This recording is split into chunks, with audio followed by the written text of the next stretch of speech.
Hello everyone, myself Pooja and welcome back to my channel. आज हम लोग पढ़ेंगे diversity in living organisms, that is a chapter from class 9th book. And इसमें आज हम लोग डिस्कस करेंगे the basis of classification. So let's begin.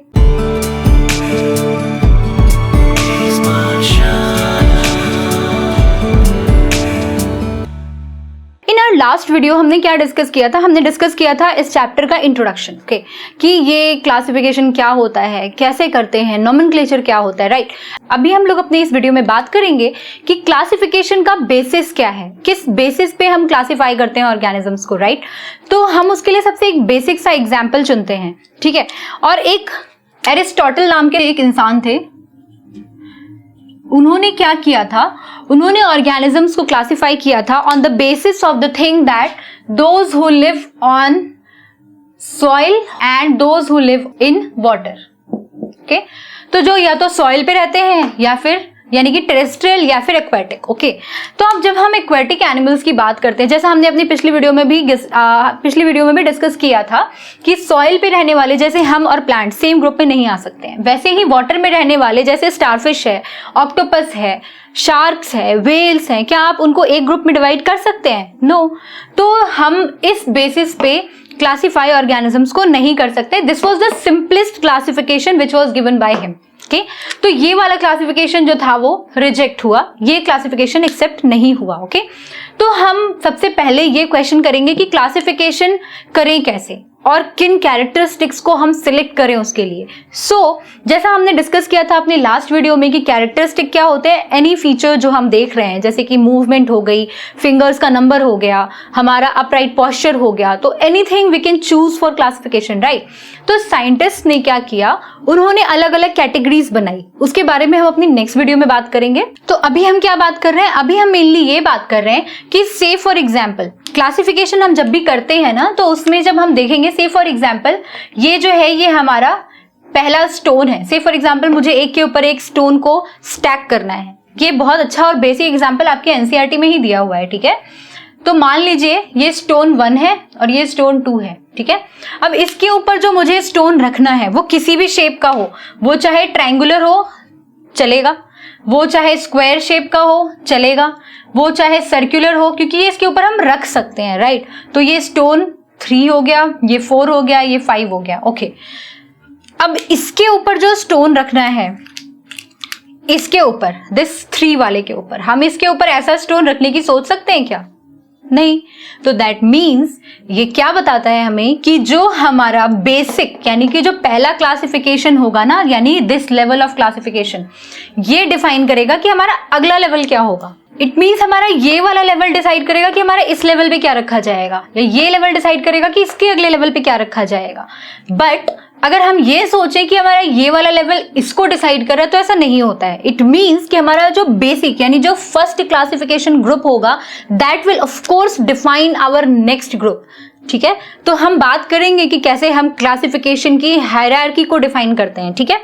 Okay, now here comes a next question कि हम किस बेसिस पे क्लासिफाई करें, ओके। तो देयर आर फ्यू फैक्ट्स और फ्यू क्वेश्चंस जिसके बेसिस पे क्लासिफिकेशन की गई है, जैसे कि क्या वो एनिमल्स यूकैरियोटिक हैं या फिर वो प्रोकैरियोटिक हैं, ठीक है। अब वो जो यूकैरियोटिक और प्रोकैरियोटिक हो गए, इसका क्या मतलब हो गया? इसका सिंपल मीनिंग यही हो गया कि इनके पास ट्रू न्यूक्लियस है या फिर प्रिमिटिव न्यूक्लियस है। ऐसा हमने सेल वाले चैप्टर में ऑलरेडी पढ़ा हुआ है कि ट्रू यूकैरियोट्स क्या होते हैं और प्रोकैरियोट्स क्या होते हैं, what's the basic difference in between them, right. तो हमने वहां पे बात की थी कि जो यूकैरियोट्स होते हैं उनके पास मेम्ब्रेन बाउंड ऑर्गेनल्स होते हैं, इनके पास मेम्ब्रेन बाउंड ऑर्गेनल्स एब्सेंट होते हैं, राइट। तो इट मींस कि अगर वो यूकैरियोटिक होंगे तो उनका बॉडी स्ट्रक्चर डिफरेंट होगा, अगर वो प्रोकैरियोट्स होंगे तो उनका बॉडी स्ट्रक्चर डिफरेंट होगा, यानी कि फंक्शनिंग जो बायोकेमिकल पाथवेज हैं वो डिफरेंट होंगे दोनों में, ऑल राइट। हमारा नेक्स्ट क्वेश्चन हो सकता है कि वो यूनिसेल्युलर है और या फिर वो मल्टी सेलुलर हैं। इनके बारे में भी हमने डिस्कस किया हुआ है ऑलरेडी अपने प्रीवियस चैप्टर में। दैट इज अगर यूनिसेलुलर है यानी वो सिंगल सेल्ड है, अगर वो मल्टी सेलुलर है यानी उनमें क्या है, मल्टीपल सेल्स जो है वो ग्रुप बना रहे हैं और वो एक similar kind of function perform कर रहे हैं, ठीक है। तो इसके बेसिस पे भी हम इनको डिफाइन कर सकते हैं। नेक्स्ट कैटेगरी क्या आ सकती है कि वो ऑटोट्रॉफिक है और वो हेटेरोट्रॉफिक है। अब ऑटोट्रॉफिक कौन होते हैं और हेटेरोट्रॉफिक कौन होते हैं? ऑटोट्रॉफिक हर वो ऑर्गेनिजम्स जो अपना खाना खुद बना सकते हैं। हेटेरो यानी कि अदर्स। ऑटो मीन्स होता है सेल्फ। ऑटो टर्म जो होता है, दिस टर्म AUTO, ऑटो का मतलब ही होता है सेल्फ, ठीक है। और जब भी हम हेटेरो की बात करते हैं, HETERO, hetero, this term means others, ठीक है। तो यानी कि जब टर्म ही डिफाइंड है, जैसे कि हमने बात की थी ना कि यू कैरियोट्स, यानी कि इसको हम बोलते थे ट्रू कैरियोट्स, यानी कैरियन, यानी कि ट्रू न्यूक्लियस। प्रो यानी कि हमने बोला था कि ये क्या होते हैं, ये प्रिमिटिव न्यूक्लियस होते हैं इसमें, ठीक है। प्रिमिटिव, कैरियन मतलब न्यूक्लियस, यूनी का मतलब होता है सिंगल, मल्टी का मतलब होता है मल्टीपल, ठीक है। तो ये सारे टर्म्स जो है वो सेल्फ एक्सप्लेनेटरी हैं ऑफ कोर्स।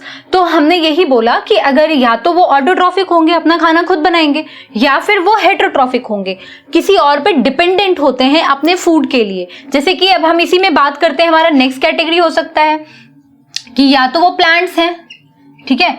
अगर वो प्लांट्स हैं तो वो किस तरह के प्लांट्स हैं, मतलब उनका स्ट्रक्चरल ऑर्गेनाइजेशन कैसा है, उसके बेसिस पे हम प्लांट्स को डिफाइन कर सकते हैं। और अगर वो एनिमल्स हैं, से फॉर एग्जांपल अगर वो एनिमल्स हैं, जब हम क्लासिफिकेशन में देख रहे हैं, तो अगर वो एनिमल्स हैं तो उनमें किस तरह का बॉडी स्ट्रक्चर है, किस तरह का ऑर्गेनाइजेशन है। अगर एक ही ऑर्गन बनाने के लिए टिश्यूज जो हैं वो एक ऑर्गन बना रहे हैं, फिर वो ऑर्गन जो है ऑर्गन सिस्टम बना रहा है, तो वो किस तरह का लेवल ऑफ ऑर्गेनाइजेशन है उनके अंदर, उसके बेसिस पे भी हम क्लासिफाई ऑर्गेनिजम्स को करते हैं। Okay, so this was all about कि बेसिस क्या है क्लासिफिकेशन का, what is the basis of classification in case of all the living organisms present on this earth. I hope आपको ये वीडियो बहुत अच्छे से क्लियर रही होगी, but still if you have any question, any query, please drop them in the comment box and follow me on Facebook, Instagram and Twitter handle with the same page name, that is Ace Pathshala.